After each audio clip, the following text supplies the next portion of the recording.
Welcome back to Dirt 5. We begin this episode with the Northern Lights at Studalsvatnet, Norway. That was a bit of a mouthful to say. For a Landrush race, Soldierboy going first, and he had the choice of the Formula Off-Road class or the Super Lite class. He went with the WS Auto Racing Titan of the Formula Off-Road class for this first race. Let's see how he gets on. It's confirmation of the actual place I was trying to say. Not the easiest one to try and get out, but there we go. This is going to be on heavy snow as well, so this is going to be interesting. The vehicle we're actually using is one that Wolverine has previously won a race in. My turn to use it. Here we go. Decent start. Trying to get the power down as quickly as possible. Everyone seems to have gone for roughly the same car, so I don't think we're really at any advantage or disadvantage in choice of car here. They all seem to be on the rough same car, maybe different versions. I'm trying to make a gap through the inside there. Moving up nicely, up to 7th place already. Round the right-hander. Just trying to make some space for ourselves. We're getting a bit closed in by cars around us, which is actually making us lose positions. Going along the outside for the left-hander. Losing a bit of time, but gaining it back quickly on the braking. Braked heavy there. Probably a bit late, but still made the position work for us. Battling between 4th and 5th now. Now up to 3rd, podium place already. This race is going well. Already up to first after that massive long jump just then. Left-hander messed up the corner, took far too much speed into there. Right-hander next. Can we keep the cars behind us off a tail? And this is when we start to learn something about this car. As I said, Wolverine has previously won a race in this vehicle. This is our first race, I believe, using it. And this is the one that we did the short video of, where he did a big overtake, I think 4 or 5 cars in the air. I found an issue. This car does not like turning at any sort of speed. It just doesn't seem to want to turn, and it is difficult to try and control it. You find like you're fighting with the car constantly on the corners, and then you have to let loads of speed off to try and get it to turn. It's horrendous. I do not enjoy this car. Wolverine loves it and was laughing at me the whole time. I didn't find it was difficult to control. It is horrendous around the corners here. Just does not want to turn right. I don't know what it is, but we are still battling for first place, and that's important. So although we're having trouble turning the car, we're still keeping it together. I'm not sure how, but we are. Small gap has kind of formed behind us, not big though, not enough to really fill us with confidence at this point. We're still in first place. On lap 2, car in second there was right on our tail. Car overtakes us on the jump there as well on the left hand side, but we did gain it back. Another poor corner for us, because I cannot get this to work the way I want it to. Never had so much of an issue before with any other car not wanting to turn. I've had some that I've wanted to turn too much. The sprint race vehicle that we used just turned left. Whenever you try to accelerate, it wanted to go left. This is just a different ball game altogether. But anyway, coming to the end of lap 2, we're still in first place. I've no idea how we're holding this together, but we are. Right-hander coming up. Nicely done round there. As we approach the end of lap 2, we are still in the lead. First place is ours. It's a tiny gap. 2 cars behind. It's not massive. We need to hold this together if we hope to win this race. Left-hander here. Going nicely round there. Trying to get the car to slow down. It's ridiculous. It doesn't help that Wolverine is next to me going, but it was easy. I don't know what you're on about. That doesn't help in the slightest. But we are currently in the lead. We just need to try and coax ourselves around the course now and just finish this off. So there's still a bit of a gap to the cars behind, but it is not a massive gap. Got to keep this clean and tidy, really. Over the jump. Nice little jump there. Landing nicely. Left-hander. Trying to get it slowed down and turned at once. A little bit of a bash on the right rear wheel there on the barrier. Going really wide on that corner. Or really deep, I should say. But we're still in first. We still have the lead. Big jump coming up. There we go. Nice landing. Right, not long left on the lap to go now. So we've got 1.3 seconds up is the lead currently. Is it enough to see this through? Nice left-hander, keeping the car as tidy as possible. Trying to drift it round as we approach the end of the race. And somehow we have won. I don't know how we did it. I really don't know how we managed to make some of them corners. Going straight, this car is incredibly fast. It's the corners that are the problem. But managed to win. It wasn't a massive win, but we did it, and that's the important part. Confirmation of the win for Soldierboy there. And then we'll get the prize money. And XP. 3 badges earned for the win. I think it went well, surprisingly well. That's the important part. We still managed to get what we needed out of it. Okay, so coming up, there was a quick radio broadcast before the next race. I'm James Pumphrey, and it is the Full Dirt Podcast by Donut Media, and today we have my close personal friend, some might even say brother? Ooh, AJ? right. What's up, dude? I don't get the co-host title if I'm your brother? I don't know, man, sorry. My co-host / practically brother, AJ. Happy to be here, man. All right, man, so let's get straight to it. The elephant in the room. Right. That elephant has a name, and it is Bruno Durand. So I don't know whether or not you caught the interview earlier, but this is hot off the presses. So I'm going to play the clip. All right, just gonna go straight into it. I'm not gonna ease me in there at all. Hey, man, we got a lot of things to cover. We got a lot of things to do, I'm man. kidding, You know how it works. Go ahead. Roll the tape, roll the tape. Nolan. I actually lost the tape, but this is a dramatic reenactment, okay? A showdown with AJ would only be for his fans. The race does not interest me or my following. The guy barely won his last race. I'd be taking that clean sheet off him before turn 1. Yeah. Wow. Yeah, dude.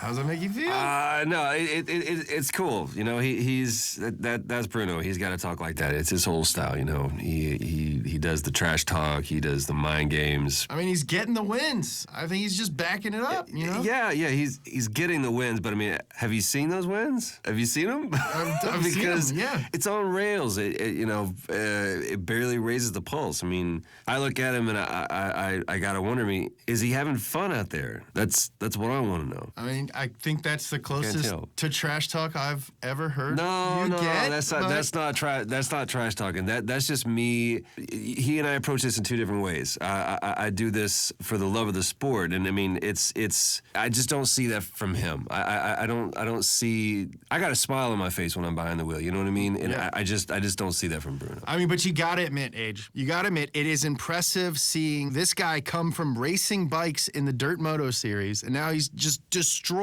in cars. It's impressive, but racing is racing. You know, it's about nerve, it's about skill, it's about keeping calm under pressure. And I respect his background. I know he came up hard, so did I, but you know, I'm not seeing some sort of prodigy here.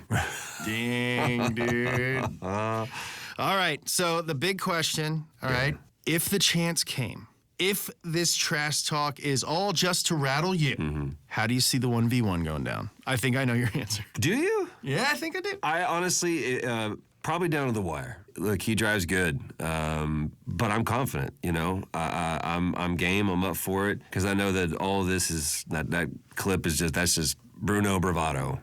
It's all tricks and hype train, and I know how this thing works, man. I wasn't born yesterday. Dude, you certainly were not. I don't think anyone's going to accuse you of being born anywhere near to yesterday. I got to get the sponsorship stuff out of the way, but then you're not done, dude. I'm going to pursue this line of questioning. All right. Radio broadcast done.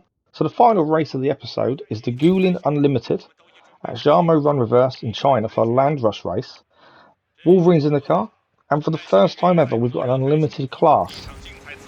He chose to race in the Brenthal Industries Class 1 Buggy of the unlimited class. Let's see how he manages to get on. It's a decent looking vehicle, it's got some power. He also did a livery for it. He decided to design his own, and that is what he's come up with. Nice pinky ready kind of mix, purpley maybe. I don't know what you'd really call it. But 9th place currently, so he's made a few positions on the start. Going around the inside for left-hander, now switching to the outside, drifting it nicely. He really enjoyed driving this car. He said it was a joy to drive, it handled really well. But on the mud, he did slide a little bit on the back end, as you can see. He drifts it a bit too much, loses a couple of places there. And so that was the hardest thing to kind of get to know and get to grips with, was how much the back end liked to swing out.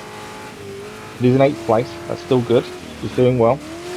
Trying to go up the inside of the car in 7th, and he just takes the position, then touches the barrier, back down to 8th. Round the outside again, up to 7th this time, holds it nicely, but then just overcorrects, hits the car in 9th. Luckily he holds 8th, but then loses it again.